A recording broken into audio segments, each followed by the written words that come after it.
You have children? Yes. How many? 3. Are you married? Ladies and gentlemen, the secret word tonight is name. N-A-M-E. Really? You bet your life.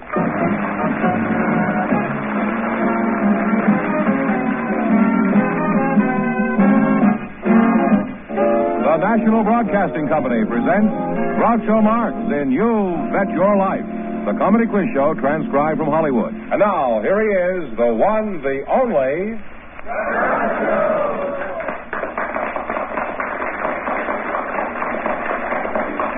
Nothing to shout about. They're a dime a dozen.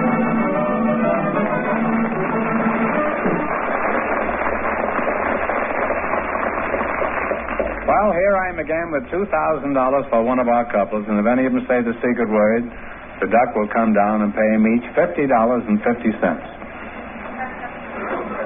Our duck gives away more money than any other duck on the air. No other poultry farm can make that statement. The word tonight is name. Hasta la vista. Okay, Rockefeller, take off. George, who's first? Well, Mrs. Sylvia Thompson and her partner Ben Zeppa are waiting. Are you wearing a foundation? No? You look thinner tonight. I do? I guess the way you're I standing. guess it must be. I just thought you were wearing a foundation. Well? Have you ever worn one? No, I never have. Wouldn't hurt you to... I think Mrs. Thompson and Mr. Zeppa are still waiting out there. He's Waiting out where? right out here. What, do you have them tied up or something? No. There they are now. Oh, well, welcome. Welcome from Moose Lodge, number 9, East Liverpool, Ohio. Say the secret word and you'll divide $101. It's a common word, something you always have with you. Now, let's see. Sylvia Thompson and Ben Zeppa, eh? You make quite a combination there. Sylvia, how tall are you? I'm 6'1" in my stocking feet and almost 6'4" in my heels. No. Well, do you know a lot of heels? No. And Shorty, what is your height? 4'8". 4'8", huh? Is that the class you're in? 4'8", you said? No. 4'8"? That's my height. Oh. 4'8" what, I mean? Feet. 4 feet. 4'8" 8 feet, inches. huh? Oh. You're almost as tall as she is. You're the tallest 4'8" I've ever seen. You must have 2 feet elevator shoes on there, huh? Are you married, Sylvia? Yes, I am. I have a little girl. Takes care of you also. You have a little girl? Uh-huh. She's 5 months old. 5 months old, huh? How tall is your husband? He's 6'6" in his stocking feet. No. Well, do you all walk around in your stocking feet? Sure. Don't you wear any shoes at all in your house? No, heavens, no. Well, together you're 13 feet, huh? Yeah. Just about. Well, that's an advantage. At least you're never short at the end of the month like most married couples.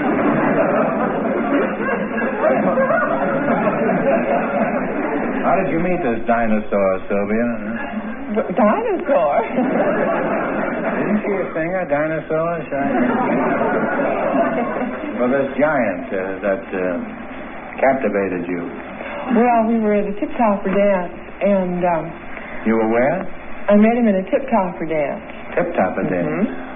Yeah, we were What do dancing. you do? Go walk around and tip your tops? No, that's a club. It's a club? That's a club for tall people. Oh.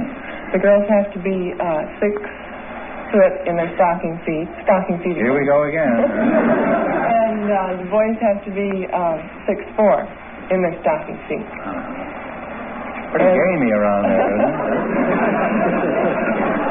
And then they say that they're that size too, because in the introductory dinner, well, they measure them, and they have They measure them? What do they have? An undertaker there that they lie down and measure? No, they have a little stick that's called Little Joe, and you stand on it in your stocking feet, and you have a light on. The light goes out if you measure that correct height.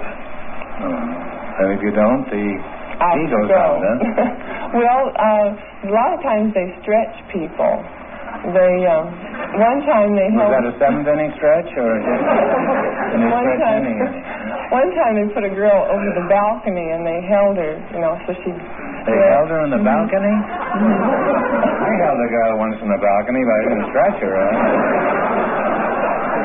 just held her, that's all, until the usher threw us both out. And she got in, too. She got in the balcony? No, she got in the club. Well, is the club in the balcony? Don't you have a club downstairs? No. The club is a social club. Well, it's quite With all evident. people. And we have lots of fun. Stretching each other, eh? Yeah, oh, yeah.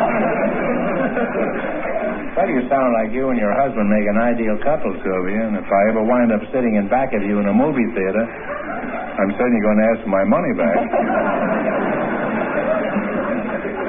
Your name is Ben Gazzara?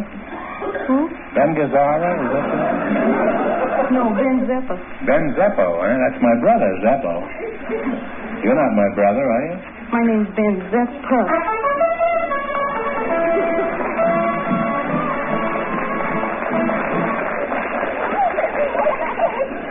You said the sacred word, Ben Zeppo.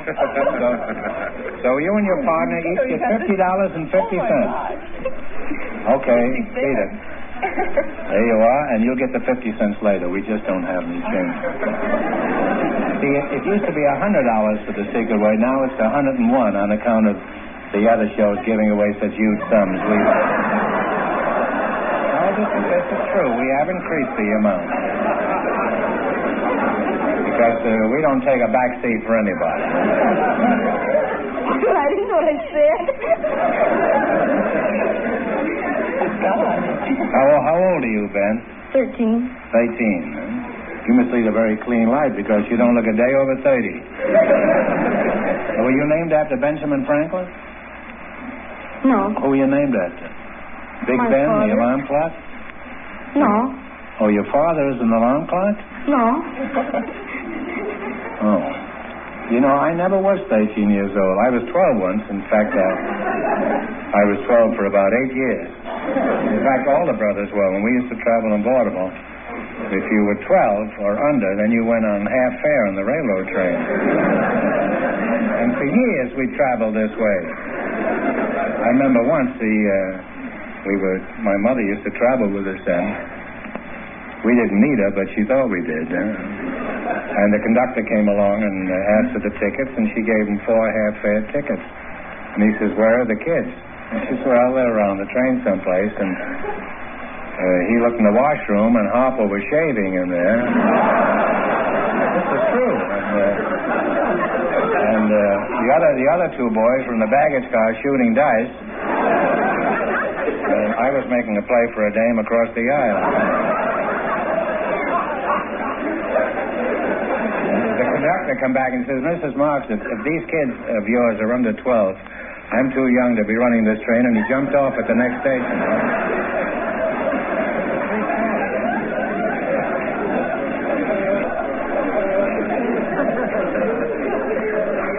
Actually, how old are you, Ben?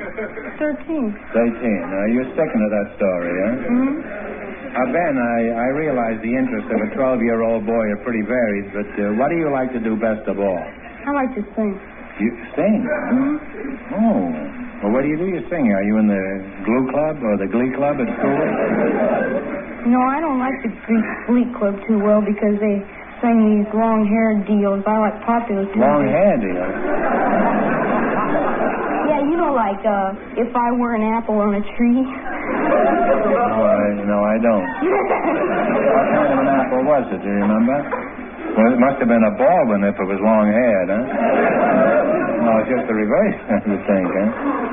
You know, when I was your age, I sang in a Presbyterian church choir in Madison Avenue, New York. This is true. And I sang in this choir until they found out what was the matter with it. Ben, I'd like to hear you sing. Could you sing something for us? What are your favorites? Oh, Mambo Italiano, Heart. Popular songs like that. Mambo Italiano and what else? Heart. Heart. What do you mean, heart? Heart. My heart stood still? No, just Heart. Heart. Is that the name of it? Uh-huh. Heart, huh? Well, gotta have heart? Is that the name of it? No, it's just Heart. That's the first words. You gotta have Heart. The name of the song is Heart? Mm-hmm. Well, what key do you warble in as a rule? B flat. Well, if it isn't good, you'll be flat at the finish. Mr. Meakin, could you knock off a few notes for Ben here? Just fake it. Nobody, including your orchestra, will know the difference. Go ahead, Ben. Tell us. You gotta have heart. All you really need is heart. When the odds are saying you never win, that's when the grin should start. You gotta have hope. Mustn't sit around and moan. Nothing's half as bad as it may appear. Wait till next year and hope. When your luck is bad and zero, get your chin up off the floor. Mister, you can be a hero. You can open any door, but should you gotta have heart. Sing it, Ben. Miles and miles and miles of heart. Oh, it's fine to be a genius, of course, but get on a horse before the cart. First, you gotta have heart.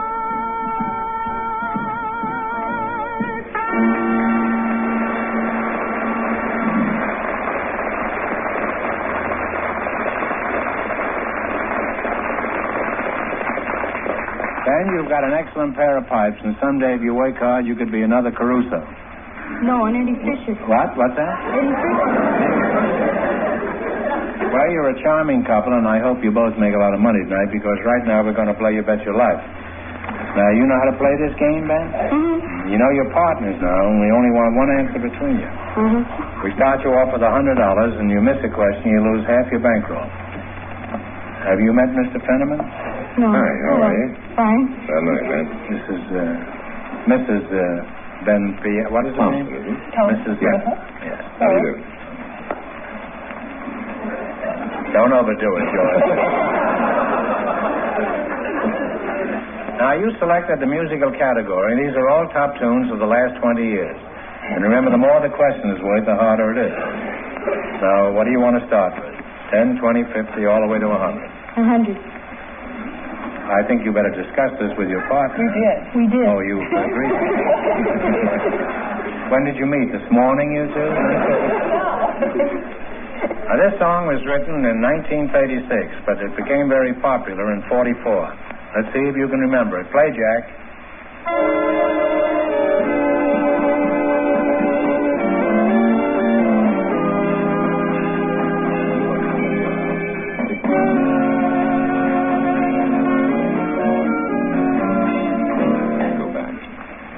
You don't know, guess. I'll give you a hint. It's not My Country 'Tis a Thee. It's Poinciana. You lost half your 100. You still have $50. Well, now, you've got quite a ways to go. Now, don't go down. What are you going to go for? 9. 90? Originally, this was an old sea shanty, and that became a big hit when a new set of lyrics were added. You tell me the name of it. Okay, Jack.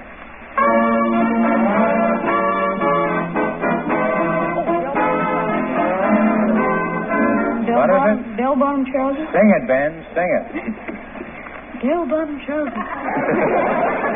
That's it. You're a little short in the waist, but that's right. That's for $90, and you now have $140. Right. Now, what are you going to go for? 80, 50, 30? 80. $80. This song was written by Ray Noble. Now, you give me the title of it.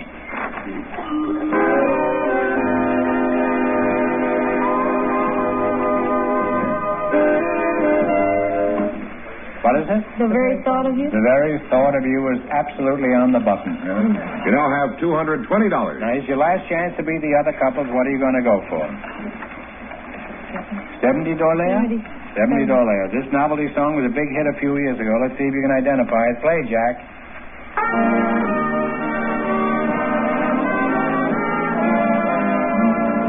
How much did that doggy in the window? Because you ought to be ashamed to take the money, Ben. That's a pretty easy question for $70. And you wind up with $290. Well, thanks and good luck. We'll return to Groucho's Fast. Just before we went on the air, our studio audience selected Mr. Robert McLeod to be on the show tonight, and his partner is Mrs. Pearl Money. Folks, would you come in, please, and meet Groucho Marx. Welcome to You Bet Your Life. Say the secret word and divide $101. It's a common word, something you always have with you. Pearl Money and Robert, what is it? McLeod. McLeod, huh? Oh. Mrs. Money, last time I saw you, you were in my wallet. Where are you from? Sadlersville, Tennessee. Where? Sadlersville, Tennessee. Sadlersville? You're from the Saddle. What is your name again, Shorty? My name is Robert McLeod.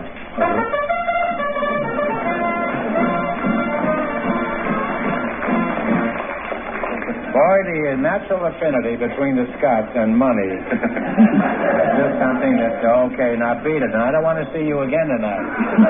You're pauperizing the DeSoto Company. It's $50 for you and $50 for you because that's the secret word, Ben Piazza. Was that the secret word is Pearl Money? No. Name.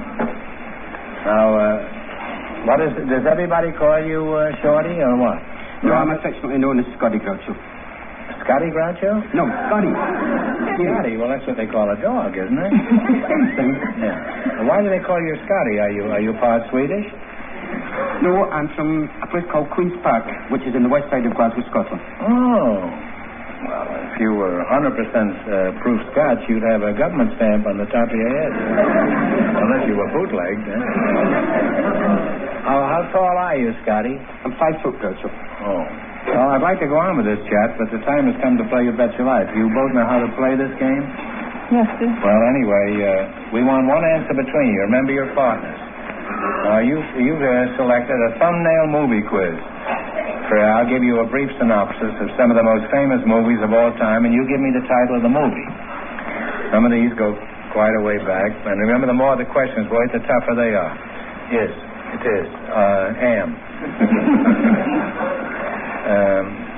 I had my tongue around my eye tooth, and I couldn't see what I was saying. It's an old Ed Wynn joke. Now, what do you want to start with? 10, 20, 50, 100? What? We'll try 50, Groucho. $50. Well, that's a good Scottish right. My brothers and I made a picture in which practically the whole cast was crowded into a small stateroom in one scene. What was the name of this movie?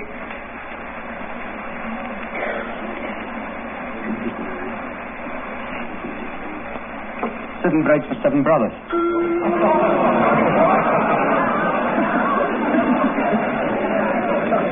That would have been a much better title, but it happened to be A Night at the Opera. And now what are you going to try? You have $50 left from the 100. So we'll shoot for the other 50, huh, Phil? Well, you can go for 40 or 60. 50 has been taken now. 50's been taken. We'll take 60. 60.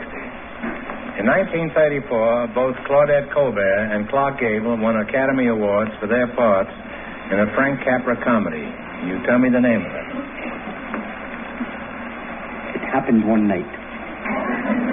What was that? It happened one night. That's right. It happened one night. You now have $110. Oh, what are you going to try? 70? 80?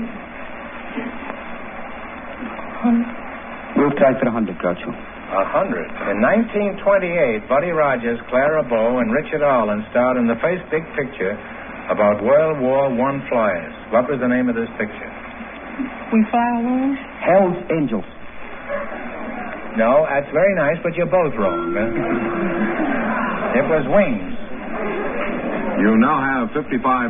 All right, you still got a chance. Now, what are you going to go for? Little ones are easy. Which one? 80? 40? We'll go for 80, Groucho. 80. Now, one answer this time. I don't want two answers like you did last time. In 1942, Greer Garson, that's a countrywoman of yours, and Walter Pidgeon starred in a movie about an English family during World War II. What was the name of this picture? The name of it was Mrs. Miniver. That's right. Mrs. Miniver's right. And you wind up with $135. And that means that Mrs. Thompson and Ben Zeppa with $290 get the chance at the $2,000 question.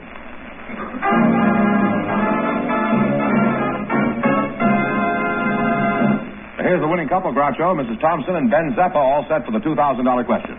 Well, here's your chance to get rid of that girl, Ben, and, of course, you may have money after this.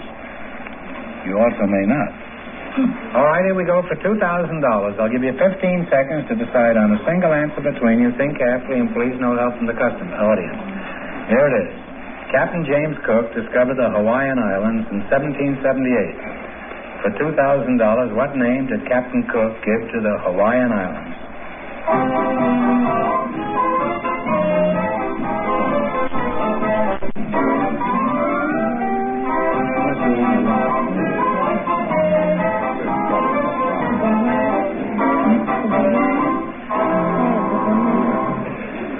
What's the answer you two have decided upon?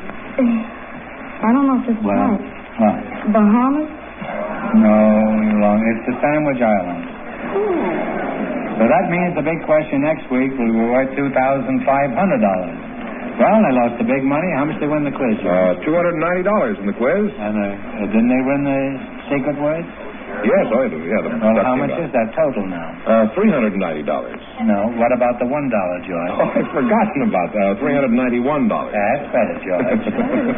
Well, congratulations, and thanks to both of you and to all of our contestants on the show tonight. From the 26th of October in 1955, we've... Ladies and gentlemen, the secret word tonight is street. S-T-R-E-E-T. Really? You bet your life.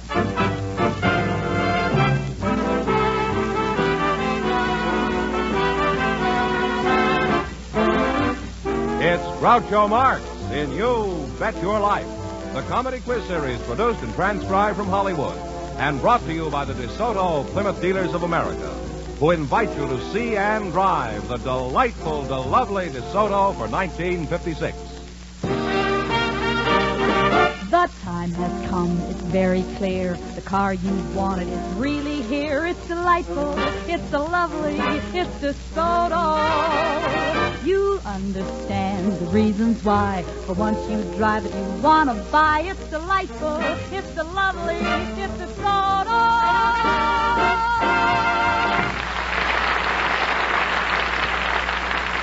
And now, here he is, the one, the only...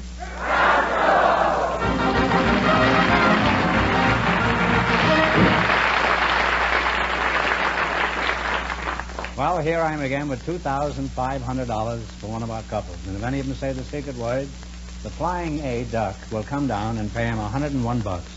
The word tonight is street. Well, Groucho, just before we went on the air, our studio audience selected Mr. Mentor Klein to be on the program tonight. His partner is a very special guest, Dr. Giovanni. I've seen Dr. Giovanni work, and I thought that if I invited him down to the show, that you could have some fun with him, Groucho. So here they are. Folks, you come in, please, and meet Groucho Marx. Well, welcome. Welcome for the DeSoto Plymouth Dealers. Say the secret word, and you each get an extra $50.50. It's a common word, something you see every day. Well, what have we here? Two men, eh? How dull. Mentor Klein. That's me. Yes, Mentor Klein and right. Dr. Giovanni. Eh? Where are you from, Mr. Klein? I'm from Chicago. In fact, I'm from the South Side. South side of Chicago? Near the Forest Hill School. Didn't you go there? No, I never went to school. I lived in the South Side, but that's right. I didn't go to right school. Near there. I went to the Wilson Avenue Theater. But why did you come to California? I mean, was this the gold rush? For the air, get nice, clean California air. Well, you're licking your wounds now, aren't you? It's been my declining years. Well, you'll spend your declining years will be very swift if you stay here. I would say about 3 more days of this will do it to all of us, huh? Are you for Hirat? Yes, I work for the Pickwick Bookshop in Hollywood. Oh. I asked if you were married, and you said you worked for a bookshop. Sorry, I am married. I didn't understand your German. Well, it's not top grade German. But you are married, huh? I'm married, yes. Despite the fact that you work in a bookshop. That's right. You know what? With the movies, television, and the do-it-yourself craze, I'm surprised there are any bookstores left. Do people still read? Oh, yes. People are more literate than ever, I think. They read more than ever. Is that true? Yes. I know. I went out and bought a book right after I bought my television set. One of the legs on the set was short, and I used it to prop it up. You're Dr. Giovanni? I am Dr. Giovanni. What kind of a doctor are you, Doctor? I'm a manipulator. Oh, a manipulator. Yes, sir. In other words, you're a chiropractor, huh? No, I'm a manipulator. Well, what kind of a manipulator are you, Doctor? Well, you run a shell game down on Main Street? No, I'm picking pockets. I'm the world's greatest pickpocket. Well, that's a pretty strong statement there, Doctor. It happens I come from a long line of pickpockets. I am in a theater, in a nightclub. I ask from the audience people to come up, and I relieve them from the pocket book, from suspender, and watch whatever they do. I get them. You do this in a nightclub? Yes, sir. A pretty tough spot to operate, isn't it? Mm-hmm. After the nightclub gets through, there's not much left in their wallet. How do you get away with this thievery, Doc? Do people know when you're extracting their money? No, I get money for it. I take them away and So do you return the money? Well, later on, yes. You mean about 20 years later? No, after the show. Well, a man would have to be pretty dumb to let you get away with anything like that. Do you just pick on squares, or have you ever lifted anything from anybody that was real smart? Well, it was real cool, I mean. One gentleman was very little, really cool? outstanding. He was not too dumb. I took his pocketbook and his watch and his suspender, and the gentleman looked around there, less than 1 minute, and the name of the gentleman was J. Edgar Hoover. Well, what did Mr. Hoover say about this? Did he give you a... Well, he said... Did he take back his vacuum cleaner? No, he said, you are the fastest worker what I ever seen, and thank you, you returned me everything. Oh, I bet he says that to all the pickpockets. I don't think so. Well, Doc, I'm curious to see you operate. Let's see you take this bookman's wallet. Could you do that? Would you like to see it? Yeah, I would love to see Step it. over I'll be here. watching you like a hawk. You step over here and watch that very careful. Now, usually, which pocket you think the pocketbook's supposed to be in the pocket? Well, they usually have it over here on the No, left-hand side, don't they? no.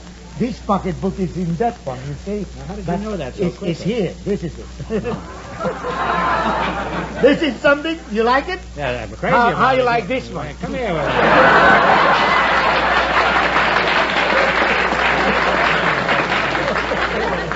Every nickel of it, huh? Put it away. Don't worry about it. Now you can see why I'm the world's greatest pickpocket. I invented this act, and I am the father of this act.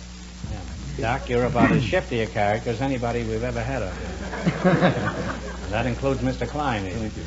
Now, let's see how successful you are at playing our game here. Let's see if you can correctly name the professions of these famous people. And remember, the more the question is worth, the harder it is. Now, we want one answer between you, and you can start from 10, 20, all the way up to 100. 90? All right. What was Booker T. Washington's profession? He was a teacher. Yeah, that's right. That's true. You now have $190. Now, what do you want to try? We did 80? What was Edvard Grieg's profession? musician. Composer, that's right. You now have $270. Now what are you going to try? 70. 70? What was William Allen White's profession? Newspaper editor. Editor and journalist is correct. You now have $340. 60, 100? 100. What was Marcel Proust's profession? He was a writer. Novelist and writer is correct, and a great one, too. Huh? And you wind up with $440. Thank you very much. Well, thanks, and a Merry Christmas to the DeSoto Plymouth dealers. Thank you very Doctor. much It was a indeed, pleasure. So before I leave you, I would like to give you a souvenir.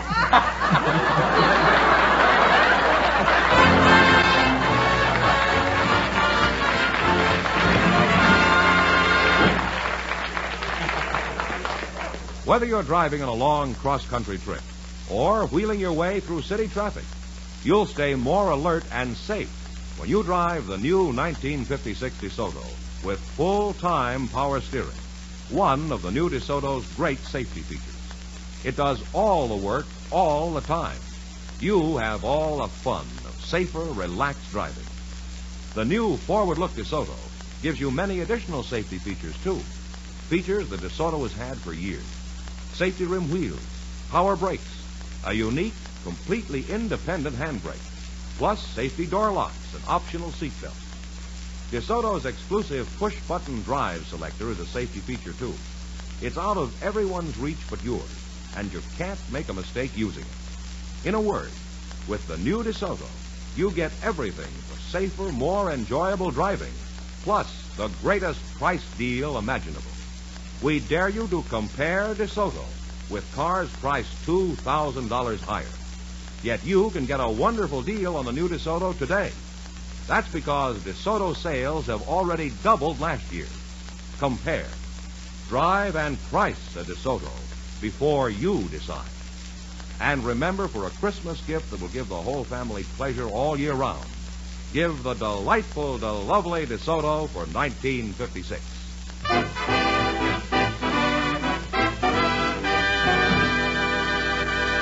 Groucho, we have a housewife for you now. She's Mrs. Edith Marsh.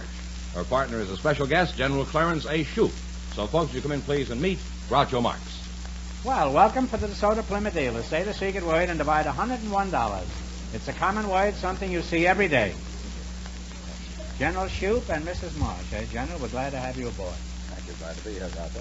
Mrs. Marsh, I notice you spell your name E-D-Y-T-H-E. That's Edith. Why is that? What's wrong with the regular, customary way of spelling it? I know of no other way to spell it. I've always spelled it that way, Doctor. Do they call you Edith or Edith? They usually call me Edie. Edie? I'd like to have you call me Edie, if you don't mind. Well, you'll have to learn to spell your name differently. If you want to pronounce it Edith, I can't call you Edie. How old are you, Edie? Oh, a gentleman never asked a lady her age. Now, that's very true. Now, how old are you? Approximately. Well, can we just forget the whole thing? Yes, we can. And I'll call you Edith. General, you wouldn't mind telling us your age, would you? No, I wouldn't. 47. 47. Well, you're a fine-looking lad. What is your first name again, General? Clarence. Clarence. Oh, Clarence? General Clarence Shoup. Your middle name wouldn't be Oop, would it? No, Oop Shoup. Not quite. It's worse than that. Well, what could be worse than Oop Shoup? Come on, Clarence. What's your middle name? Well, maybe Adelbert. Adelbert, huh? You're right. It's worse than Oop, huh? You got a lot of decorations there on your chest. Could you tell us what they are, General? Well, I have the Distinguished Flying Cross, the Air Medal, the Army Commendation, Croix de Guerre, Distinguished Unit Citation, and various theater medals.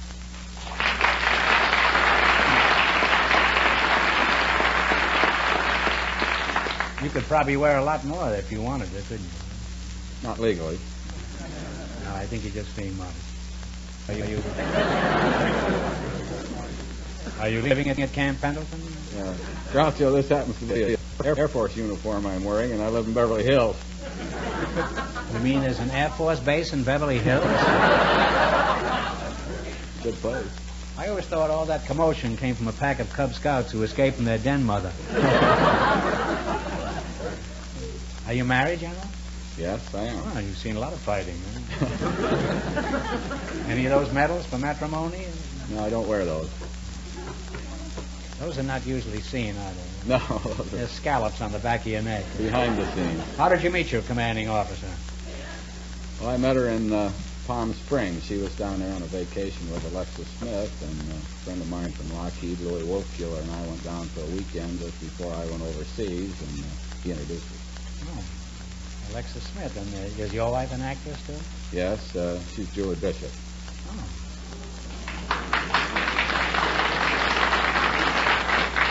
Well, you have a very attractive and talented star for a wife.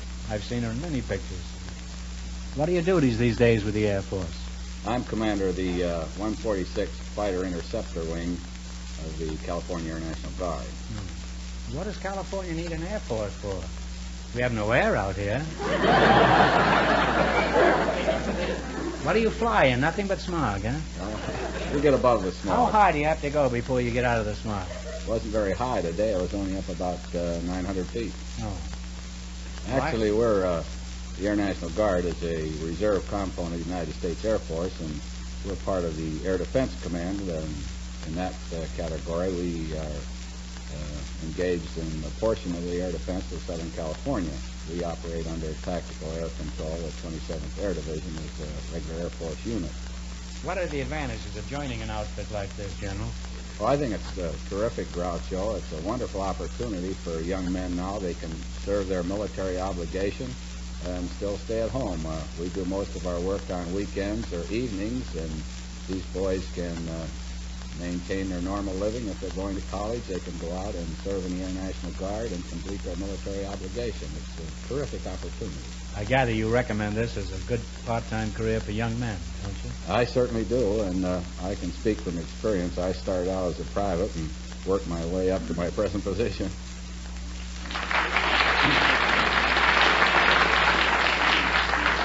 Well, can everybody be a general after a while? Well, they all have the equal opportunity. You hear that, man? Join this outfit immediately, and you too can marry a girl like Julie Bishop. Well, you're an unusual team. I wish I could talk at greater length, but the time has come for you to earn some greenbacks. I know you desperately need this money. I presume you both know how to play the rules of You Bet Your Life. In the race for the $2,500, the first couple won $440, and the secret word is street. General information. Say, that's you, general information, isn't it? About $90. $90, huh? All right. According to the Bible, the races of mankind sprang from three brothers, Ham, Shem, and Japheth. Who was their father?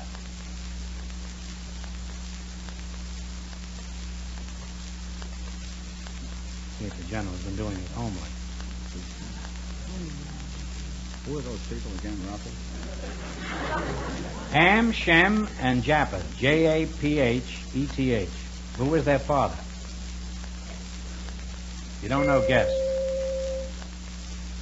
Well, it was Noah. But if it makes you feel any better, General, I didn't know it either. I'll guarantee I didn't. Well, You have half your $100. You now have $50.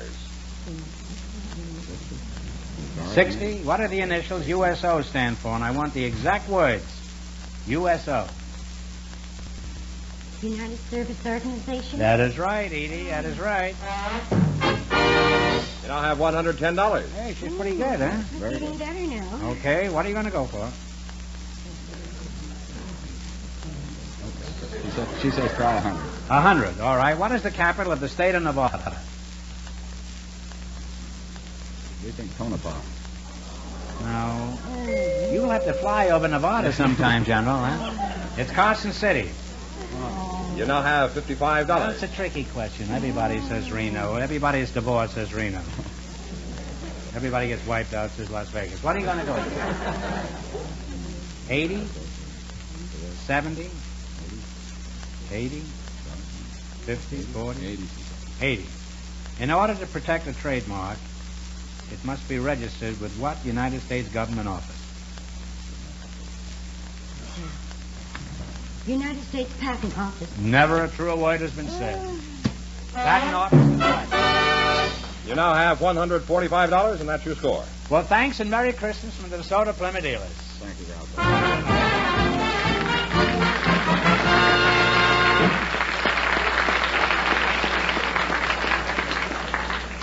Roger, we have a young married couple for you, Mr. and Mrs. Arnie Wallstrom. Folks, would you come in, please, and meet Groucho Marx. Welcome for the DeSoto Plymouth dealers. Say the secret word and take home an extra $101. It's a common word, something you see every day. Mr. and Mrs. Waldenstrom. And Mr. Waldenstrom, I notice on this card that there are two little dots over your name. What is that for? Is that to confuse the police? No, it's umlaut on the O. In Sweden, you pronounce the name Waldenström. Waldenstrom? Waldenström, yes. Oh, I see. Well, where is your home, Mr. Waldenstrom? In Sweden, Stockholm. Oh. You're Mrs. Waldenstrom. Yes. Huh? What is your first name? We like to get as informal as quickly as possible here. Aggie. Aggie, eh? Yes. Oh. Well, is that a Swedish name, Aggie? No, that's a Hungarian name, but when I went to Sweden, that was a Swedish name. Oh, you're Hungarish, huh? I am Hungarian. No, Oh. in this case it's Hungarian name, but here in the States they have Agnes and Aggie. He's a Svenska and you're a Hungarian. Yes. Well, where do you live, Aggie? In Hungary or Sweden? No, in San Pedro. Well, is that in Sweden or Hungary, huh? No, it's Los Angeles Harbor. Oh, you live in the harbor, huh? I don't know whether I'm getting Hungarian goulash or smorgasbord. Arnie, what are you doing in San Pedro? Are you running from the police in Sweden? Oh, no, I'm the head of the Swedish Maritime Division in San Pedro. Well, you're a diplomat? Is that what do you do at San Pedro? See that no Norwegian sardines swim into the harbor? No, I take care of the Swedish vessels and Swedish seamen. I issue seaman's passport for them. Oh, don't you have to know a lot of languages to be a diplomat, Arnie? How many languages do you know? About, I don't know, English, German, French, Spanish, and then Swedish, of course. Could you say something in all these languages? Say something about me in Swedish, Norwegian, Danish, French, Spanish, and German. Jag har ett underligt ansikte. In Swedish, in Spanish, una cara extraordinaria.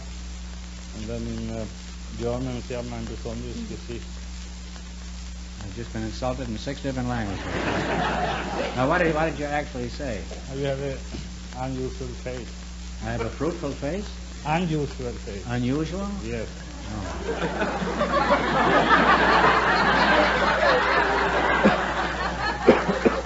That certainly fathers north in compliments of the year. May I say a few words? You, well, May I? yeah, remember, you're a wife, and just say a few. Yes, may I? Table, trees, sky, money, hand, car, ball. Didn't I hit?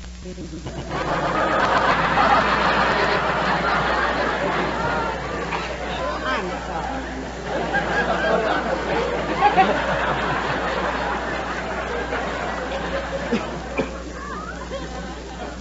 You know, in Hungary, they say how you make an omelet in Hungary, they say first you steal 2 eggs. That's the first thing. And somebody once said, if you have a Hungarian for a friend, you don't need any enemies. And this is living proof of what I've just been talking about. Here's a woman had the effrontery to name 8 different secret words and fortunately didn't hit it. Well, how do you like being an American housewife? What do you think of our electric garbage disposals, automatic dishwashers, and all the American gadgets that we have today? They are great. They are wonderful. But he wouldn't let me buy those things because, he wants to pay everything with cash. Cash? I like to pay for credit as the American people does. I mean, you buy and then you pay. But with him, that's impossible. Just cash. Arnie, is this true? You want to buy everything up for cash? Not everything, but more or less. That's un-American, Arnie.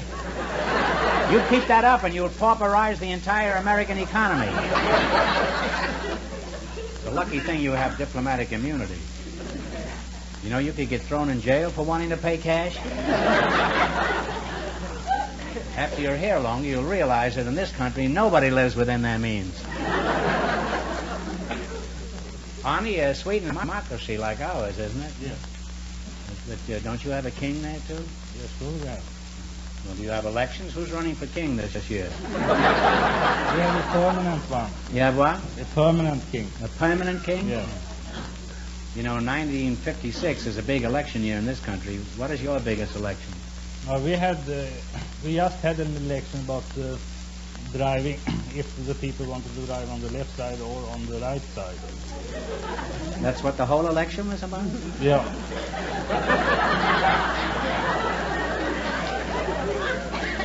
Well, who was running? Just the automobiles, huh? Why don't they just drive on both sides like they do in Los Angeles? Well, you're a very nice and attractive couple, and you're a credit to both countries. 3 countries. Thank you. United States, Hungary, and Sweden. Thank you. And I'd like to go on talking to you, too, but the time has come for you to win some money, which means play You Bet Your Life. Please, Mr. Mark. Yes. Give the question slowly. Slowly? It is possible. Okay, I'll take about 20 minutes with each one. Yeah, Huh? that's good. I presume you both understand the rules, huh? Yes. In the race for the $2,500, the first couple still leads with $440. I'll give you a brief synopsis of some of the most famous movies of all time. You give me the title of the movie. I imagine most of these played in Europe. Some of these go quite a way back. And remember, the more the questions were, the tougher it is. Now, you can start with 10, 20, all the way to 100, and one answer between you. 70. Yeah, the boss. The boss? Yeah. Now it comes out. Yeah. Only here. 70. All right, in 1943, Humphrey Bogart and Ingrid Bergman made a picture centering around a cafe in French Morocco. What was the name of this picture? Casablanca. That is right, Casablanca. You now have $170. Now, suppose she said some other picture, then you'd lost some money, see? So we want one answer. Now, what do you want to go for? 80, 50, 100?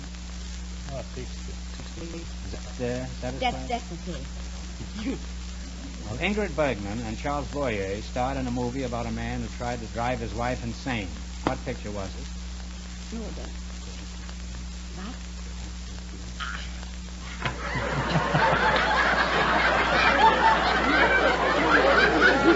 They're married, all right. If there's any doubt about it, I just found out definitely. What's the answer? Come on, take a guess if you don't know. The Art of Triumph. Huh? What did you say? The Art of Triumph. No, it was Gaslight. Yes. Gaslight. They now have $85. You now have $85. Now, what do you want to go for? 80, 90, 60? 60 you have. 50. Audrey Hepburn and Gregory Peck made a picture about a princess and a newspaper man. What was the name of it? Holiday Romance. Well, Roman Holiday. Romaine Holiday at the salad. And you now have $135. I had that at a nightclub, Holiday Romaine. It's very good. With Hungarian dressing. Now what are you going to go for? 40. 40? Yes. Gloria Swanson made a movie about a silent picture star who fell in love with a young screenwriter. What was the name of this picture? Sunset Boulevard. Sunset Boulevard is right. Don't go any further. You wind up with $175. Well, thanks, and a Merry Christmas from the DeSoto Plymouth Dealers. Thank you very much. Thank you.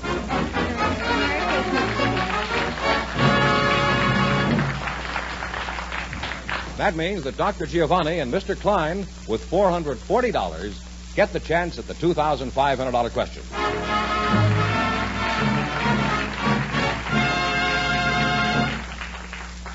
The delightful, lovely DeSoto for 1956 has made such a tremendous hit with so many people that sales have doubled last year. Well, that does more than just make us happy.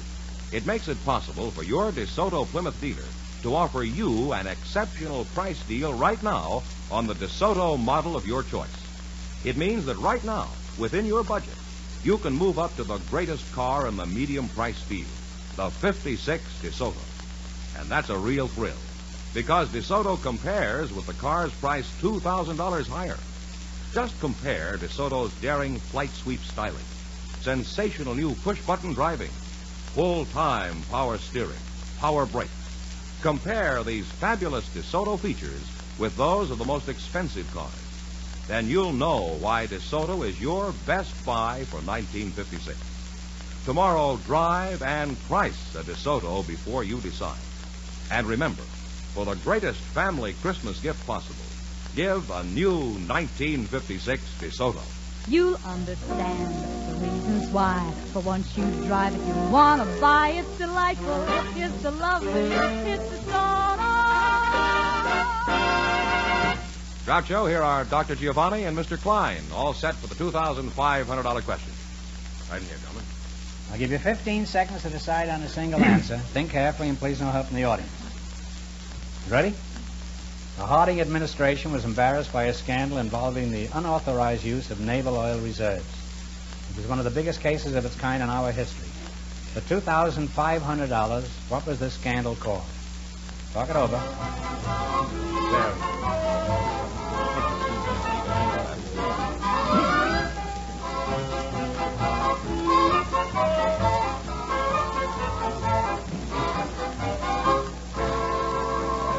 What is the answer you two have decided upon? Teapot Dome. That's absolutely right, Teapot Dome.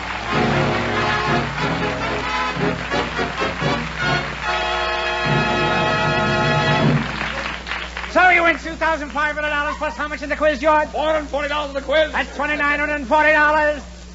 What are you going to do with all that money? I'm going to buy a hearing aid. A hearing aid, huh? Hearing aid. Well, congratulations and Merry Christmas from the DeSoto Plymouth Dealers of America. You bet your life. Thank you. Don't be cracked.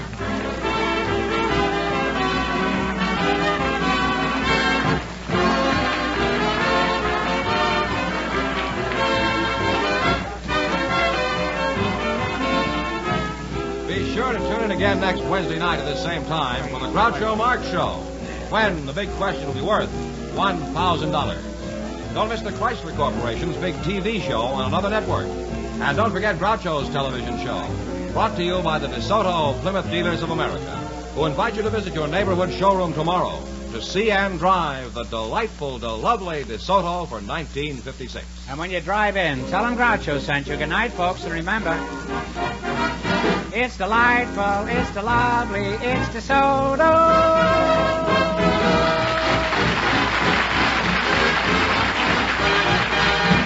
Folks, here's a reminder from the National Safety Council.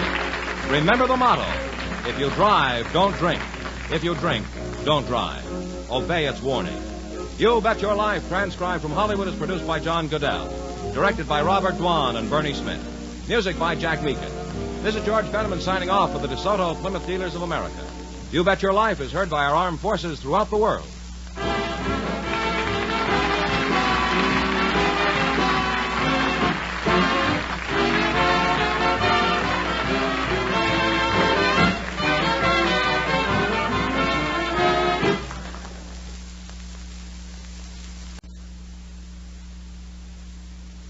Ladies and gentlemen, the secret word tonight is table. T-A-B-L-E. Really? You bet your life.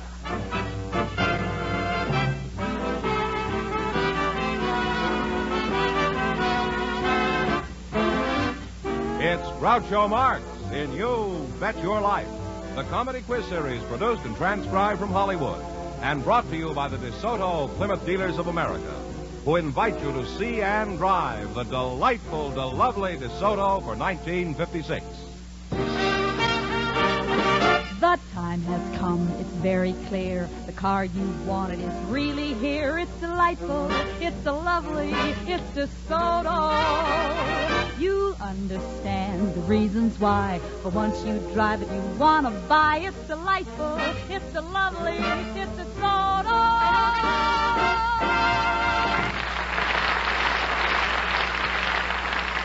And now, here he is, the one, the only...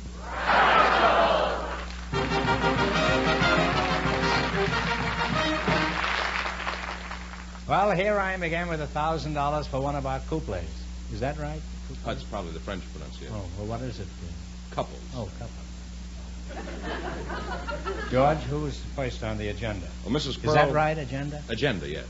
What does that mean? List. I've got a little agenda from Gilbert and Sullivan, would you say that? Someday it may happen that a victim must be found. I've got a little agenda. That doesn't make sense. No. List. A roster. Oh, a roster. Mm-hmm. Well, that's isn't that a male chicken, a roster? You know, Franz Liszt, when he was born, that's what his mother was saying. I've got a little list. I've got a little list. Mrs. Pearl Runyon and Mr. Charles Pierce are waiting to talk to you, Groucho. Folks, you come in, please, and meet Groucho Marx. Welcome for the DeSoto Plymouth Dealers. Say the secret word, and you each take home an extra $50.50. It's a common word, something you would normally find around the house. Now, let's see. Pearl Onion and Charles Pierce, eh? Pearl, I'll start with you. Where are you from? From the great state of Kentucky, Groucho. Born in Belfry, Some Pike moonshiners County, out front, Kentucky. I think. What was that again? Give me that. I was born in Belfry, Pike County, Kentucky. Pike County, Kentucky, eh? Yes, sir. Are you married? I'm single, Groucho. You're single, Groucho, eh? Well, that's certainly a new state of matrimony. What sort of business are you in? Well, I'm in politics. Are you a Democrat or a Republican? Oh, I'm a Democrat. In that case, there they are, the same moonshiners applauding. How long have you been in Kentucky politics, Pearl? Well, I have held office 22 years. What is your job in state politics? Well, presently, I am state treasurer of Kentucky. State treasurer? What are you doing this far west? Are you skipping to the South Seas? Well, Pearl, forget those mad plans and fly with me to Alaska. We'll have a little love nest made of $10 bills. What are you doing in Hollywood, Pearl? Well, one of the things, I have been asked to commission you a Kentucky colonel by Governor Lawrence Weatherby, Groucho, Me, a colonel? while visiting here in Hollywood, yes. Isn't a colonel the inside of a nut?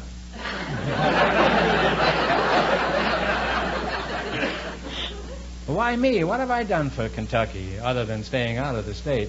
Oh, well, you've given a lot of people a great deal of pleasure in Kentucky by your program. By the program. Will this give me any special privileges if I should come to Louisville or Lexington or Frankfurt? Or, well, what are we waiting for? Let's get busy on that state treasury, eh? Your name is, Charles Pierce, huh? Yes, sir. Are you one of the Pierce brothers? No, I'm not one. You're not. You know who the Pierce brothers are? Yeah, they were the Undertakers. Well, they still are, I imagine. It's not a dead issue yet, you know. Not the same line of business. I correct people's health and make them look younger. I see. Even they get old. Oh, well, that's very... How old are you, Charlie? 89. 89?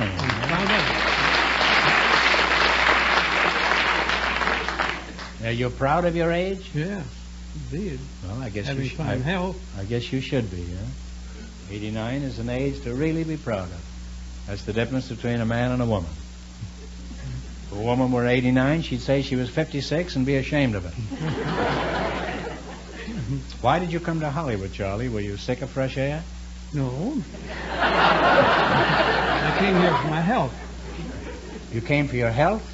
What an optimist, eh? Obviously, you don't know much about California. How long have you been here? 55 years. Well, that's a great tribute to our climate. You must have been living in an airtight jar for the last 55 years. Well, anyway, I presume you're both familiar with this game, huh? Yeah. We start you off with $100, and if you miss a question, you lose half of your bankroll.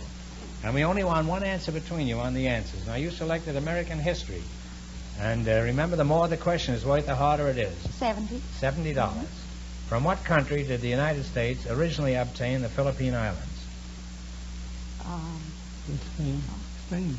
Spain is right. You now have $170. Now what are you going to go for? 80. $80. President Jefferson bought some land from Napoleon that eventually became Arkansas, Iowa, Kansas, Nebraska, and parts of 9 other states. What was this important acquisition called? Louisiana. Louisiana Purchase. Louisiana Purchase is right. You now have $250. What do you want to try now? Little one or a big one? 90. 90. In 1801, one of the Barbary states declared war on the United States for refusing to pay tribute to their pirates. What Barbary state was this? One answer now. What was the name of the Barbary state? Spain? No, it was Tripoli. You lost half your $250. You will now have $125. All right, you're still in good shape. Shall we say 100? 100, 50, or 100?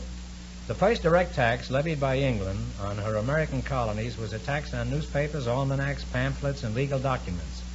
What was this objectionable act called? The Tea Act, embargo on tea in the Massachusetts. Give us an answer. Tea. No, I'm sorry, Charlie, you were flirting with her, but it was the Stamp Act. They dumped the tea in the harbor, but this was the Stamp Act. You wind up with $62.50. Well, I'm sorry you didn't win more. Thanks and good luck from the DeSoto Plymouth dealers. Thank you. And a Happy New Year.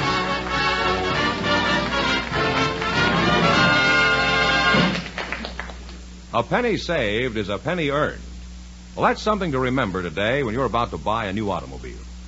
You don't want to waste money. You want to get the most for every penny you spend. That's why we dare you to compare the medium-priced DeSoto with cars priced $2,000 higher. We want you to compare every DeSoto feature with the most expensive cars and see for yourself how much more value you get in a new DeSoto for so much less in cost. Compare DeSoto's tremendous power, thrilling flight sweep styling, sensational push-button driving, full-time power steering, and power brakes with any car on the road. We're sure you'll be as enthusiastic as we are in saying DeSoto is your best buy for 1956. And right now, because of DeSoto's record-breaking sales, you can get a terrific price deal at your DeSoto Plymouth dealers. Tomorrow, compare DeSoto with cars priced $2,000 higher. Drive and price a DeSoto before you decide. You'll understand the reasons why. For once you drive it, you want to buy. It's delightful, it's the lovely, it's the Groucho, we have a young married couple for you now. They're Mr. and Mrs. Horn. So, folks, you come in, please, and meet Groucho Marx. Welcome to You Bet Your Life. Say the secret word and take home an extra $101. It's a common word, something you find around the house. Mr. and Mrs. Victor Horn, eh? Victor, what kind of a name is Horn? Well, it was originally Dutch. It was Van Horn. Oh. They cut off the Van. I see. Makes it English now. I see. You're an English horn, huh? That's something like a French horn. No, I guess it's more like an oboe, isn't it? Noise, I think. What is your first name? Louis Armstrong? It's Lorraine Horn. Lorraine, eh? Sweet Lorraine, is that you? Well, I don't know. I don't think I'm in a position to say. I think that's a very nice position you're in. Do you call her Sweet Lorraine now? No, I never call her Sweet Lorraine. But she's sweet in any case. Yes, sure, she looks sweet. That's a fairly marked accent, Lorraine. Are you from the South? Yes, from Johannesburg, South Africa. Johannesburg? Well, you see, I could tell you were from the South. Just happened to be South Africa, that's all. How old are you, Victor? I'm 24 years old. Lorraine, would you mind telling us your age? I'm 24 years old. 24, eh? How long have you two been married? 16 Laurie? months. How much? 16 months? Mm-hmm. Could you tell us how you met this dish, Mr. Horn? Yes. I was invited to a party to a mutual friend of ours, and that's where I met her, at the party. Well, you went there without a girl? Yes, I went there with the intention of picking up a dish. But, What, were you a waiter? No. I was a fireman at the time. You were a fireman? You climbed in the window and met her? No, I was invited. Oh. What are you and Vic doing here in California? We started out on an extended honeymoon. On a honeymoon? Mm-hmm. Well, the idea is there's about 3 men to every woman back home, so the only thing I could do was pack her up and take her out of the country. So, you say that there are 3 men for each girl? Approximately, yes. You hear that, all you single girls out front? There's a boat leaves for South Africa in about 30 minutes. Well, would you say the percentage was the other way in this country? Well, according to statistics we have read, it's about 3 women to every man. In this country? Yes. Mm-hmm. Well, some miser is holding out on my quota.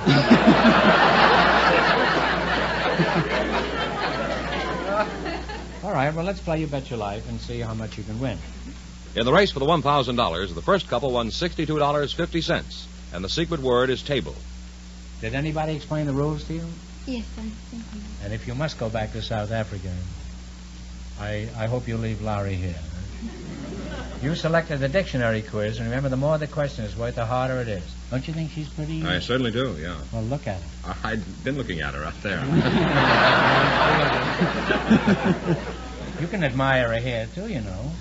Despite the fact that you're married, I'm sure your wife couldn't object to that. You're allowed to look at girls, aren't you? Well, this is the part of the show she sees, though, when I'm out here, you see. I see. This is where you're cagey, is that it? Up until now, yes. Would you be offended if Laurie kissed Mr. Fenneman? Well, yes, I think I would. Thank you, I guess. Well, I just meant a kind of a brotherly brush on the cheek. I didn't mean a... It's these brothers I took her away from back in South Africa. Well, George, give me the dollar you promised me, huh? Come on now. Nobody will believe me now. Don't say I didn't try, George. You certainly have. Boy, I never worked harder in my life for a dollar that I didn't get, huh? All right, one answer between you on every question. Now, what do you want to start with? $70. $70, huh? What is legerdemain? Legerdemain.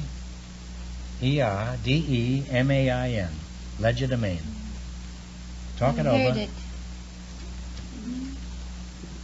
How do you spell it again? I doubt if I could, but it's Legerdemain. Legerdemain.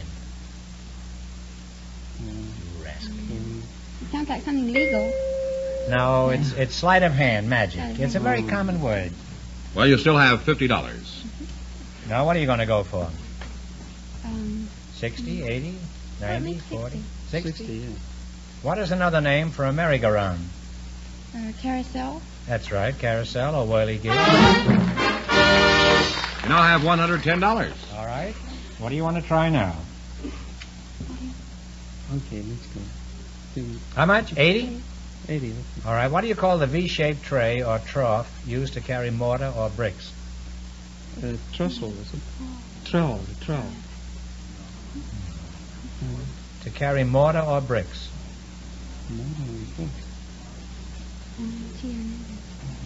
V-shaped.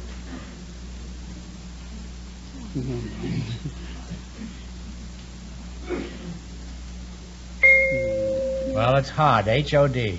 Oh, You never hear of a hod carrier? You now have $55. Well, you still have another chance. What do you want to try?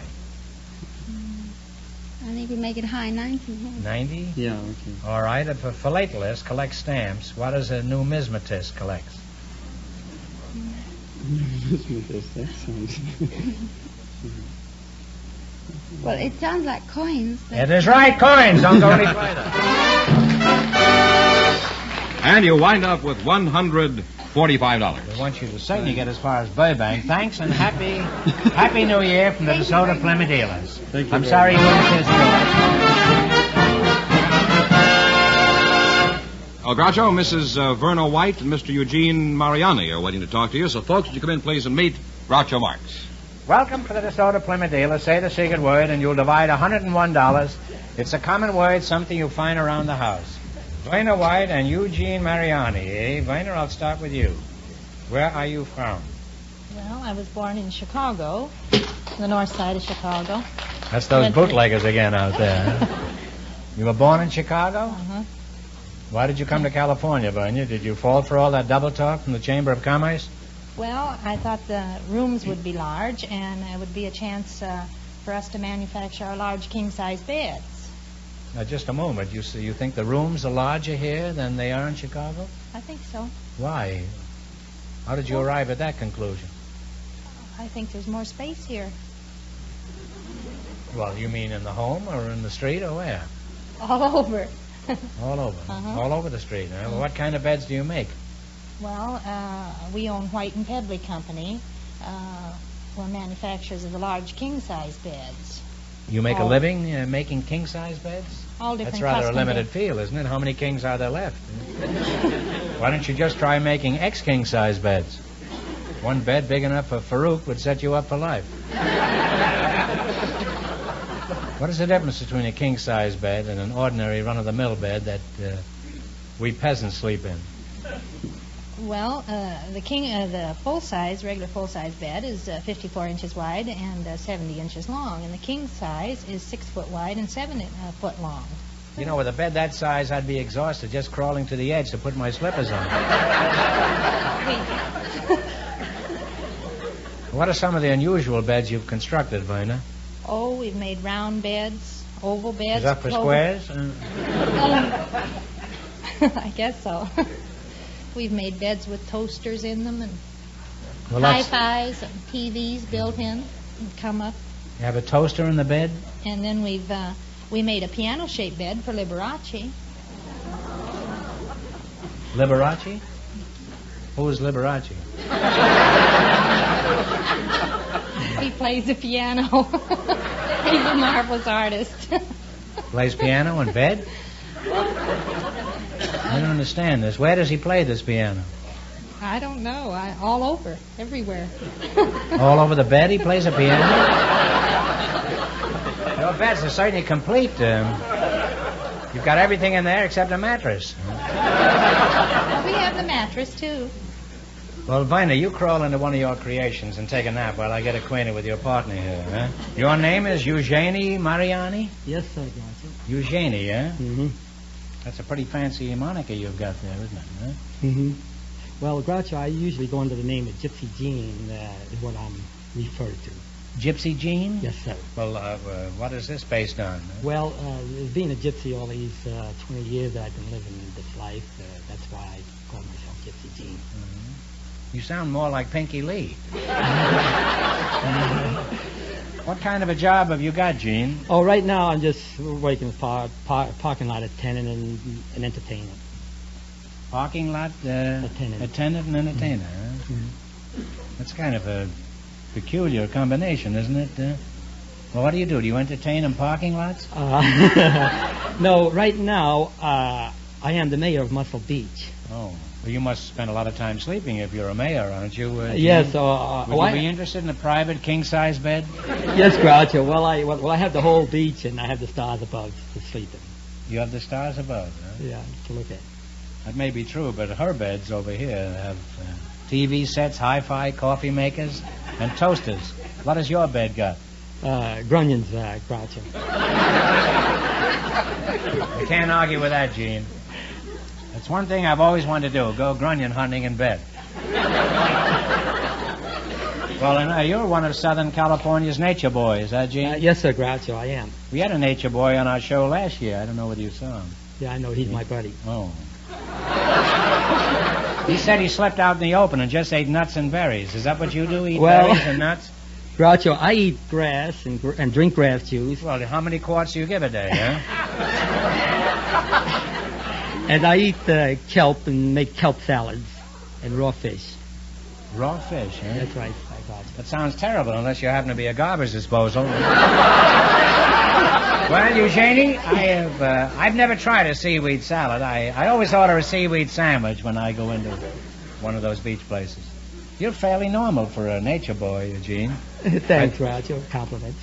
Well, you know, I always thought you fellas wore a bushy beard and then sandals. Isn't that standard outfit for a nature boy? Yeah, but now I'm civilized, Groucho, and some girl got into my life and made me civilized. You've fallen in love? Well, that's what you call it. What a shame. Just when you were enjoying life. Well, two can live as cheaply as one. Especially if you're eating seaweed salads. Just cut down on the mayonnaise, that's all. Well, we're going to play You Bet Your Life. You both know how to play this game? Yes, sir.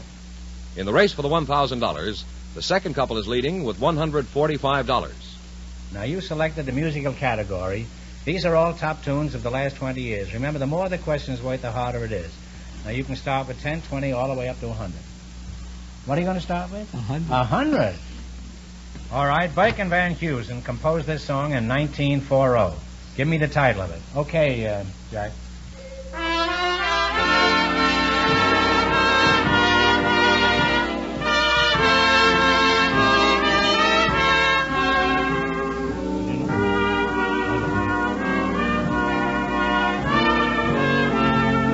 Sorry, Groucho. I don't think I know that one. Well, I don't know it either, but it's imagination. Well, that's a difficult question, but that's a lot of money. I know. Well, you still have $50. Okay, sir. All right. Now, what do you want to try this time? 90? 80? 80. Easy? Easy ones? Okay, 90. 90. In 1939, Hoagie Carmichael turned out this ballad. Let's see if you can identify it. Play it, Jack.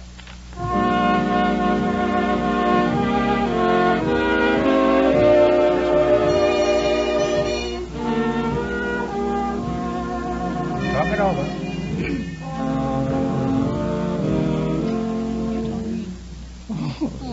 Oh, I'm sorry, Groucho. It's my fault. No.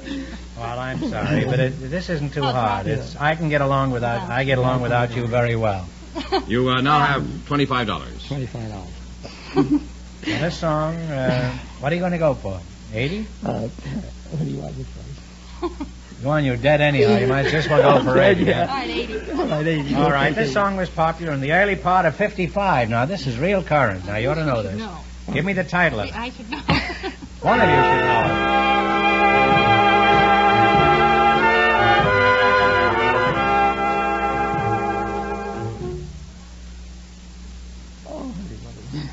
I'll have to get him a song of 1956, I guess. I'm sorry, Groucho. Well, it's Sincerely. Sincerely. You now have $12.50. Well, let it go. Well, might just well go to 70, I guess. Huh? Okay. You're sunk anyhow.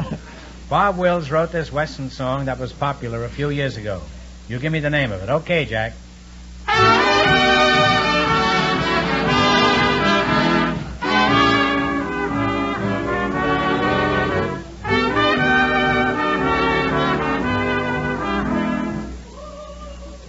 I know it, Groucho. No. No, I'm sorry. It's San Antonio Rose. You wind up with $6.25. Eugene? I'm sorry. I'm going to give you one question. You get it right, and we bring your winnings up to $25. Are you ready? What color was the old gray mare? Green. Green is right. Give him the money. Thanks, and a Happy New Year from the DeSoto Plymouth Dealers. I'm sorry you didn't win. We have a nice dance.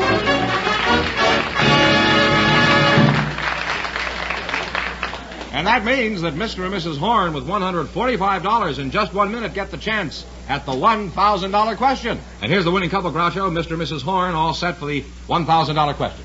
Wow, here they are, back from Africa. Huh? Here we go for $1,000. I'll give you 15 seconds to decide on a single answer between you. Think carefully and please no help from the audience. For almost 600 years, the Turks ruled a vast empire that was broken up at the end of the First World War. For $1,000, what was this Turkish empire called? Talk it over.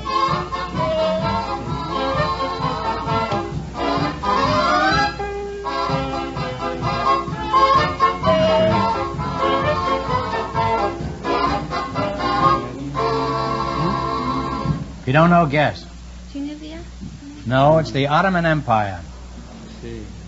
I'm sorry, so that means the big question next week will be worth $1,500. Well, they lost the big money. How much they win the quiz, George? $145 in the quiz. Well, I'm sorry you didn't win more. Congratulations and Happy New Year to all of our contestants on the show tonight. Thank you. That was a tough question.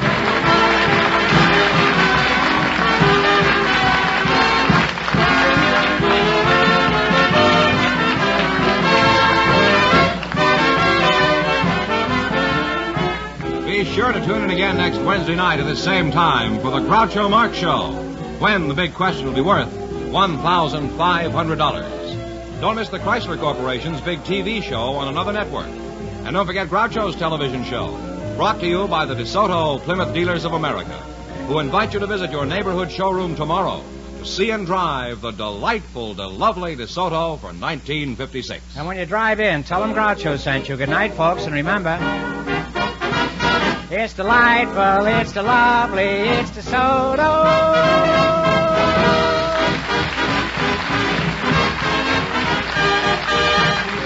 Folks, here's a reminder from the National Safety Council. Watch for ice patches on seemingly dry pavements, especially around curves, beyond hill crests, on bridges, and in shaded spots.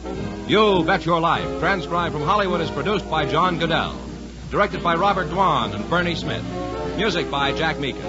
This is George Fenneman signing off for the DeSoto Plymouth Dealers of America. You Bet Your Life is heard by our armed forces throughout the world.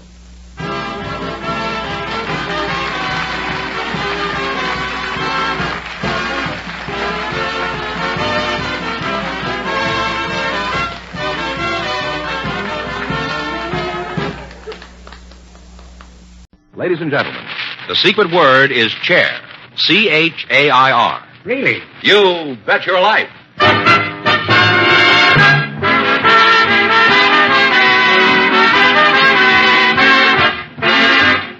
It's Groucho Marx in You Bet Your Life, the comedy quiz series produced and transcribed from Hollywood and brought to you by the DeSoto Plymouth Dealers of America, who invite you to see and drive the most exciting car in the world today, DeSoto for 1957.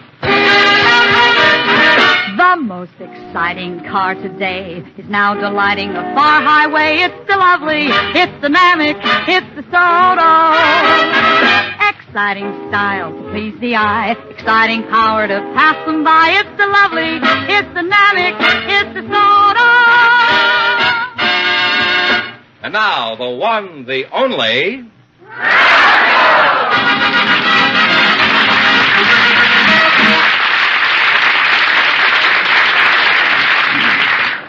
Well, here I am again with a chance for each of our couples to win $2,000. And it's even possible somebody might walk out of here with $10,000. Well, Groucho, before I introduce the first couple, I'd like to say that the charming lady from Tusa, Italy, Bettina Consolo, is here again tonight, and she'll be out here later in the show to see what kind of a plot you've cooked up for her. Good work, George. And since she's a good cook, I trust she has something cooked up for me, too. I wouldn't be a bit surprised if she has. Right now, though, I'd like you to meet our first contestants. They're Carol Yost and Emmanuel Klein. So, folks, you come in, please, and meet Groucho Marx. Welcome to Your Bet Your Life. Say the secret word, and you each get an extra $50. It's a common word, something you find around the house. Carol Yost and Emmanuel Klein, eh? That's a pretty fancy first name. Well, they always say age before beauty, so who will I talk to first? What do you think?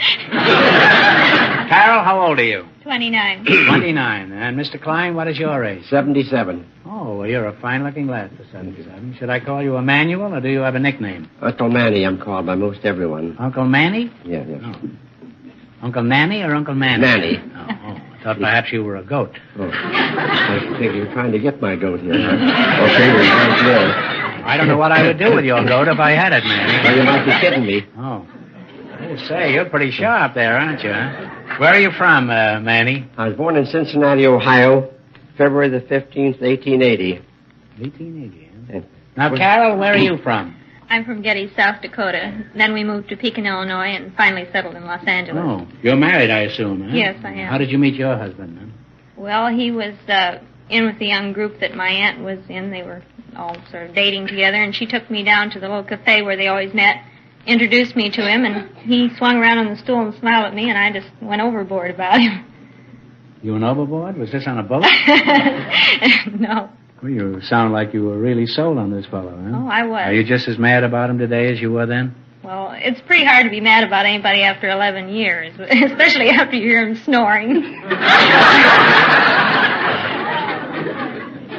Would you like to cure him of snoring? I certainly would.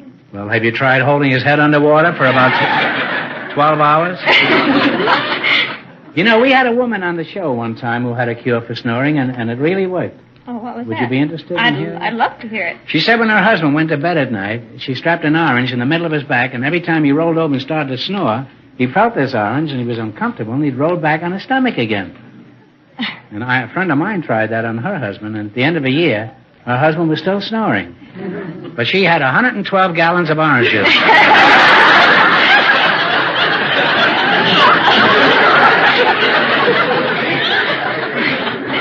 You believe this, Manny? I believe it. Tell us another. Huh? Tell us another. Are you implying that I'm lying, Manny? No, sir, no. Just stretching the truth, that's all. You know, we have a quiz later where it's conceivable that you might win some money. Well, I hope but so. But if you're kind of going to have this kind of a skeptical attitude about these things I say, you haven't got a chance up here. I know. Well, I want you to remember that, because I'm just as crooked as you are. Are you retired? No, sir, I'm in business for myself. I've been in business for myself all my life, excepting 5 years. Mm-hmm. I'm in the antique business. You're in the antique business? Yes, sir. Now, do you have any other interests aside from antiques? Yes, I happen to be a jingle advertising man. Oh. I took that up 7 years ago with a fifth grade education, and I'm not afraid to say I'll challenge anyone in the country, regardless of their education, to beat me for speed and originality. You write jingles for I do. Advertising? And in spite of that, you've lived 77 years? Yes, sir. Yes, sir. What kind of customers do you have for your advertising? Why, mostly professional people. I write a little advertising jingle. As a matter of fact, if you'd like, I'd be glad to write you one right now. Well, I'm not that eager, but could you give us an example of a jingle that increased somebody's business? Yes, sir. Well, the first one I wrote was for a plumber. I do not write any fiction. Everything I'm repeating is I don't have to remember because it's the truth. Is this the poem?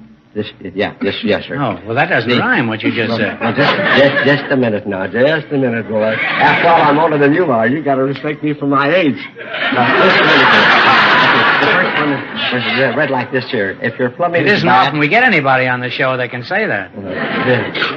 If your plumbing is bad and you looked all over town... Now, pardon me. This is the poem now This coming. is the poem, yes, sir. I'd like a little warning about this. All right, okay, sir. If your plumbing is bad and you looked all over town, take up your receiver and phone L.Z. Brown. Now, if you like the melody...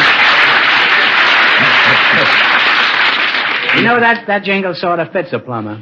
Oh, sure. It even gives me a wrench, that thing.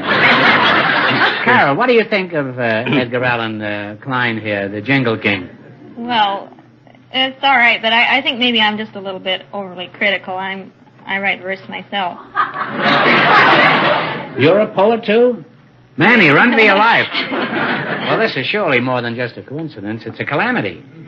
Is that why Fenneman teamed you two together, because you're both poets? I guess so. No.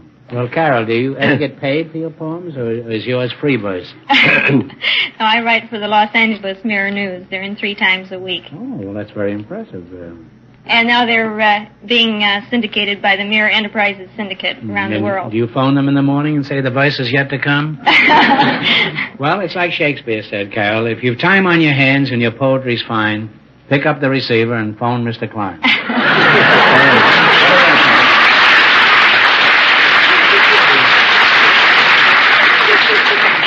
What do you write about, Carol? Well, I write about the children and You my have husband. you have children? Yes, and my husband, myself, and it's. And is that enough to keep to write 3 poems a week about just about your immediate family? Yes, and it's. Don't you require more children?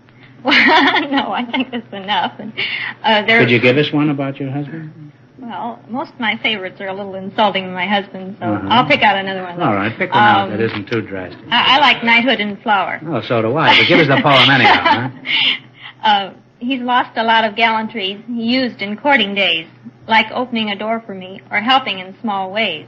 Now, when I go out to the car, I find he's gone before and settled down behind the wheel while I close my own door. When we were wed, he said, no more would I do things alone. I never knew he meant to build me muscles of my own.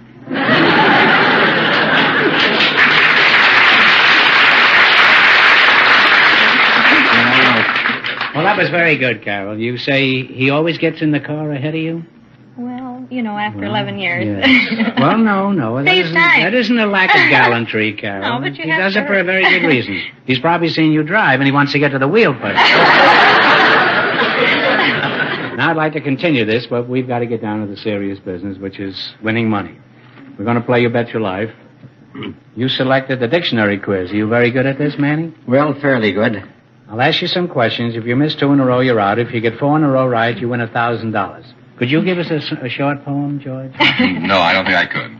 What about the dog stood on the railroad track. He didn't hear the whistle. Toot, toot, sausages. How's that? Wonderful. We used to use that in our school act about 35 years ago. Now remember, one answer between you. That's the main thing. If you get 4 in a row right, you win $1,000. What is a cartographer, I guess? C-A-R-T-O-G-R-A-P-H. Map maker. Omar the map maker. You don't have to go any further. You have 1 right, 3 more right, and you'll have $1,000. What is a lapidary? One that cuts stones. Did you discuss this with her? It's right, but you see how dangerous this is? She might have said something else. She might have said a lapidary is where a secretary sits. While she's milking a cow, it's a lapidary. You have 2 right now. You're halfway to $1,000. All right, now, talk it over now. What is an anchorite? A-N-C-H-O-R-I-T-E.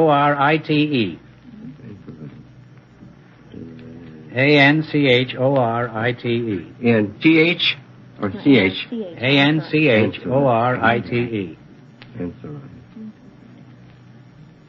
I'm afraid we don't know. Well, it's a hermit or a recluse. Well, you have 1 wrong now. Don't get the next one wrong, or you're out of the game. All right, what does salubrious mean? S-A-L-U-B-R-I-O-U-S. S-A-L, what's that? Salubrious. U-B-R-I-O-U-S. Happy and healthy. That's close enough. Healthy or wholesome is right. Well, you're back on the right track. You have 1 right now. What's the word for a trench usually filled with water that you find around an old castle? Moat. Moat is right. Manny, Moat, and Jack. 2 more right, you'll have $1,000. What is a samovar? It's a Russian teapot. A Russian teapot is right. 1 more right, and you'll have your $1,000. Work. Yes, it is. And it's hardly worth it, huh? All right, what is the word for the sash or band that men wear instead of a vest? A cummerbund. Cummerbund is right. And you got 4 in a row, and you have $1,000. Well, we can't go Thank you, Wait a minute now. Wait a minute. You won $1,000. You can keep it and quit, or you can come back later at the end of the show and try to double your money. You may even get a crack at $10,000. So go over there and think about it, and no matter what you decide to do, thanks for being on the show. Thank you, Groucho.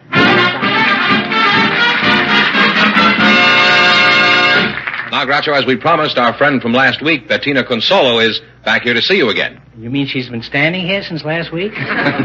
No, she came back again tonight because, remember, she'd promised to bring you a pizza pie. Oh, a piece of pie, yeah. Pizza pie. Can you say that 3 times fast in a row? Piece of pizza pie.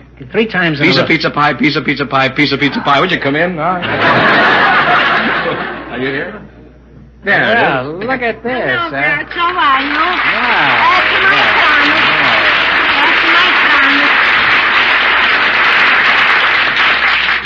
Looks like 2 bath mats. Are you sure this is a pizza? That's a pizza. Oh, well, it looks wonderful. This got a salsiccia italiana. It's got a what? Salsiccia italiana. Oh, and what is this got? And this mozzarella e anchovy, delle calecche, delle lilagnenze, and cheese. Cheese, huh? And a dog. And a dog? And a dog. There's a dog inside of one of these. Oh, no, it's a dog. Flower dog. Oh, I thought you said a dog. I thought you meant a chow. Because we're going to have chow later. Now, well, you fooled me. I thought they were hubcaps. Well, before you know, you got to warm it up in the oven.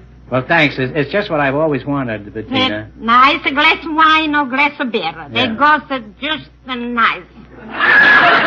You supply the wine, too, Bettina? Yeah, I think it's the best. Make you a nice roasted chick.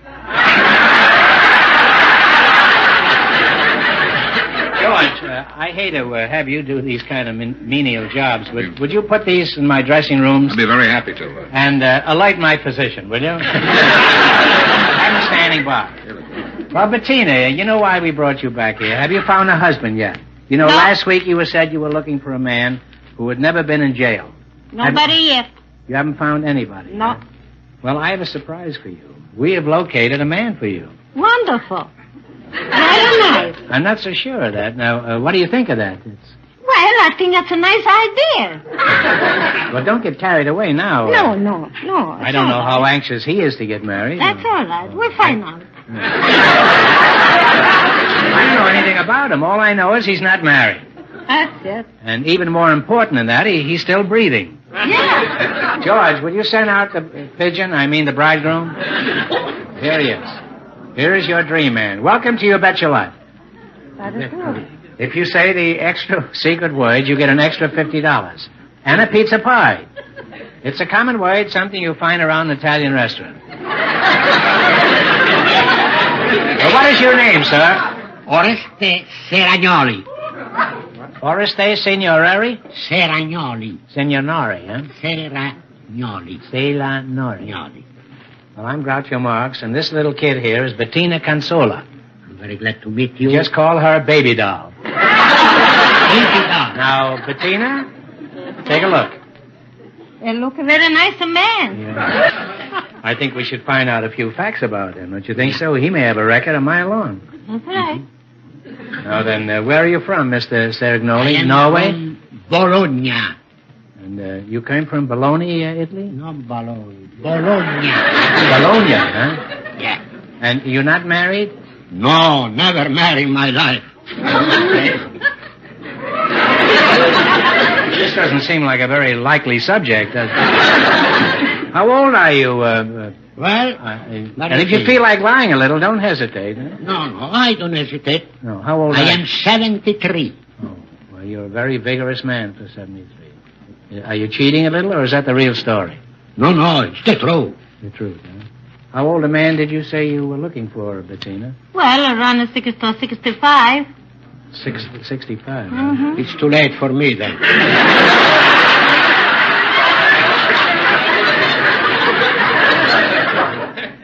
Bettina, we've got to prove to Oreste that you'd make a better wife than a lot of other women who are looking for husbands. In your opinion, what do other wives do wrong? Oh, a lot of things. Gotcha. Well, what, for example? A lot of things. They don't know about to spend the money. bum housekeepers? Yes, a bum housekeeper, and then stay on the phone all the day long, and they don't get back the house. Huh? You stay on the phone all day? Stay on the phone and talk to all the friends. What are they doing? Where are we going? What are we going to do tomorrow? What are we going to do tonight? And all the things, and talk, and the husband coming home in the night, and they find all the mess all over the flat.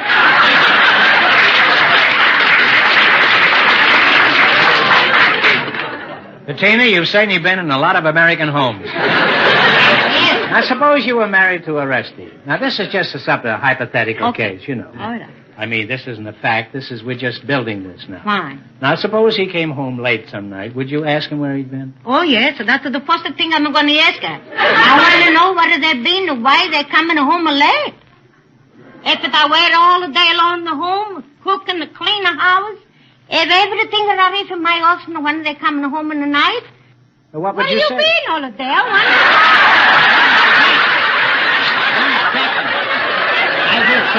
It's some friend of mine. How is it you never got married, Orestes? Well, I tell you the truth. That isn't I necessary, like to but go be ahead. free. What's that? See, I say why I like to be free, to go everywhere where I like, without asking my wife. And to anybody. Bettina, would he have to ask you if he wanted to go out in the evening to the racetrack or something? Well, and she says you want to be free. Let us stay free.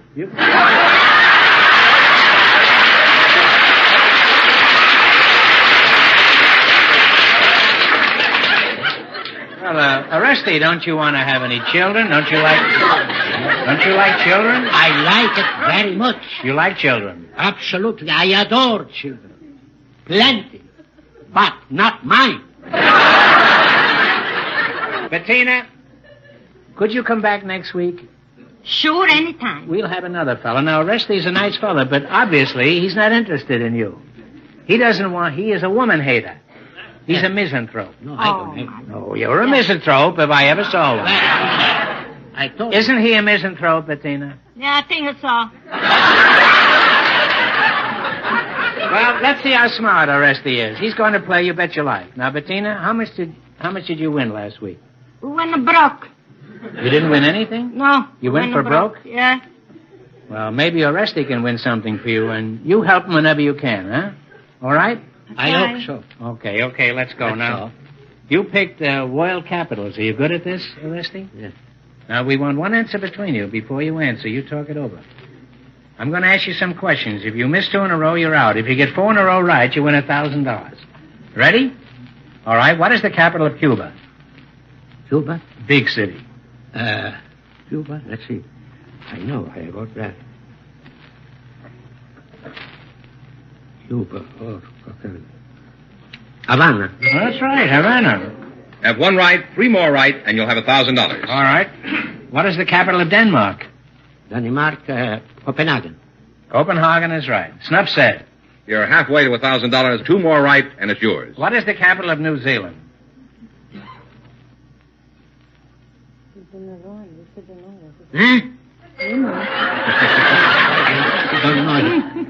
Well, it's Wellington.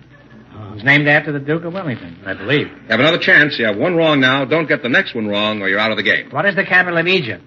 Egypt, Talk it over. Egypt is, I know. It's, Alexandria? No, I'm sorry. It's Cairo. Cairo. Well, They're lost, huh? You're out of the game, yes. I'm sorry you missed 2 in a row. We don't want you to go away broke, so I'm going to ask you one question for $100. Okay? All right. What city is famous for Boston baked beans?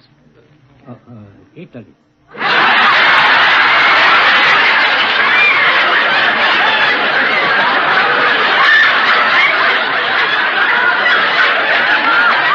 That's right. Italy is right. Sorry you didn't win more. Arrivederci. Arrivederci. Arrivederci. Very much. Thanks for being with us. You bet your life.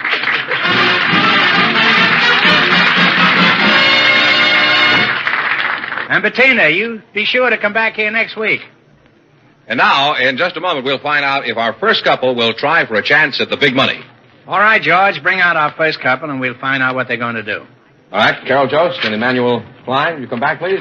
You won $1,000 so far. Now you have a chance to win a lot more. Maybe even 10,000, or you can stop right here and keep your 1,000.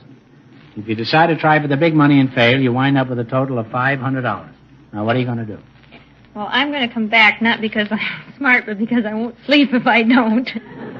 Now, what about you, Uncle Manny? Well, I tell you, I've made a vow, and I have no right to abuse that. I want to stay with my vow. You don't want to jeopardize your money, right, is that it? Well, would you like to take a seat over there and see what happens? Yes, okay, yeah. I can tell you what's Right going to here, happen. huh? Manny, you know you get $500.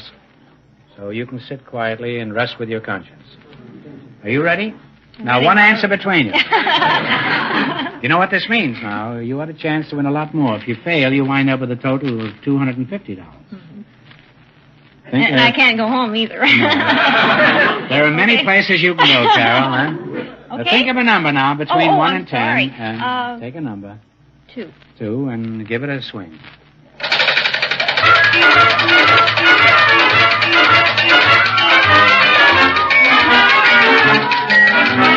Not discouraged yet.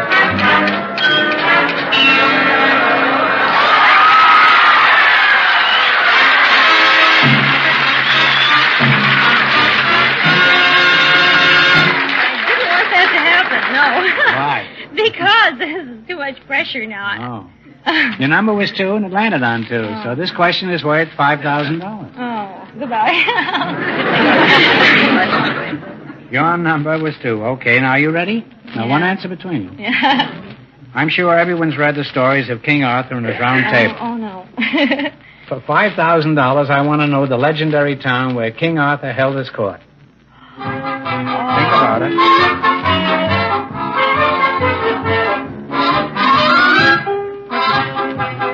Wait a minute.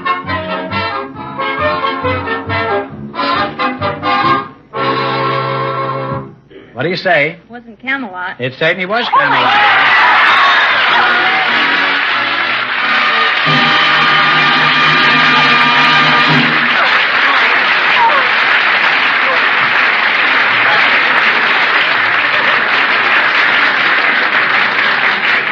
There goes the husband, the poetry, the 3 children, and everything, huh? Well, what are you going to do with that money? Well, gosh, with 3 boys, our house is sort of busting at the seam. I think I'd like to make it a little bit bigger. Well, that's wonderful. Congratulations for being with us. You bet your life.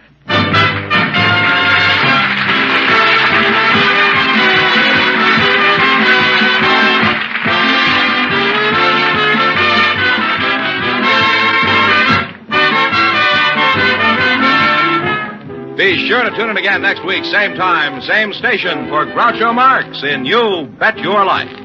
Don't miss the Chrysler Corporation's big TV show on another network. And don't forget Groucho's TV show, also brought to you by the DeSoto Plymouth Dealers of America, who invite you to visit your neighborhood showroom today to see and drive the most exciting car in the world today. DeSoto for 1957. And when you go in, tell them Groucho sent you. So long, folks, and remember... It's the lovely, it's the dynamic, it's the Soto.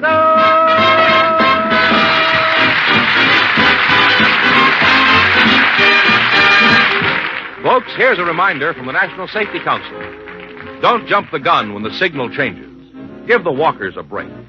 You Bet Your Life, transcribed from Hollywood, is produced by John Goodell. Directed by Robert Dwan and Bernie Smith. Music by Jack Meakin. This is George Fenneman signing off for the DeSoto Plymouth Dealers of America. You Bet Your Life is heard by our armed forces throughout the world.